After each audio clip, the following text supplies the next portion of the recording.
पराल भर्दै हो। यो भयो पराल हैन, यो पराललाई पकाएर तल पकाइरहनु भएको छ। म देखाउँछु है। यो चाहिँ के पराल पकाएको है भाइ? हजुर यो पराल पकाएको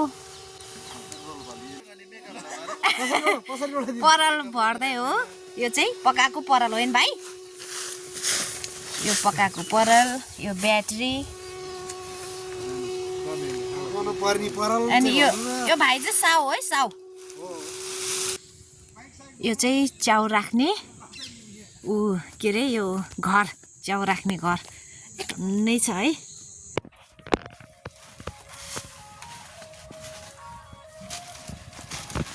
यो चाहिँ च्याउ राख्ने बल बनाएको है भाइ। साउ भाइ अघिको कान्छो वा जेठो। यो चाहिँ च्याउको बिउ है, यो चाहिँ बिउ। यो बिउ छरेपछि यो टिकटक होइन, यो बिउ यो छरेपछि च्याउ कस्तो उम्रिन्छ भनेर यो चाहिँ बल है, यो भित्र हालेर पुरै उ गरेर छरेर अब यो च्याउ कस्तो हुन्छ भने म देखाउँछु। बिउ हेर टन्नै छ, यता पनि छ त्यता पनि छ। यो चाहिँ बिउ। एउटा च्याउको बल चाहिँ बिग्रियो है, उहाँले बोकेर लाँदै हुनुहुन्छ। मेरो भाइ म देखाउँछु है।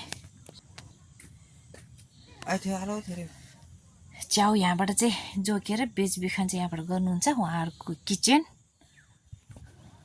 म देखाउँछु है। अघि सुरुमा पराल देखायो, अनि पराल पकाएको, अनि पकाएको परालले कसरी प्याक गरेर लाने, अनि त्यहाँ लगेपछि त्यो च्याउको छरेर बिरुवा छरेर बल बनाएको पनि देखायो। यो चाहिँ उम्रेको देखाउँछु है म। चाहिँ उम्रेको है। ल यहाँ हेर्नु है, यो चाहिँ च्याउ उम्रेको हेर्नु। यसरी खेती गरेको छ है त्यो भाइहरूले, च्याउ खेती। यो चाहिँ प्रायः चाहिँ सबै निकालेर बिहानै बेच्न लगिस्या हो। यो कुनै कुनै नहुने चाहिँ छ, टन्नै छ कति कति। अनि यो चाहिँ भाइ साउ है। फेरि उहाँ चाहिँ गरिब के भन्नु, अब साउ, अब महासाउ हुने। आज चाहिँ हाम्रो भिडियो कम्प्लिट भयो। हजुरहरूले मैले देखायो कस्तो छ च्याउ खेती कसरी गरिन्छ भनेर सबै देखायो।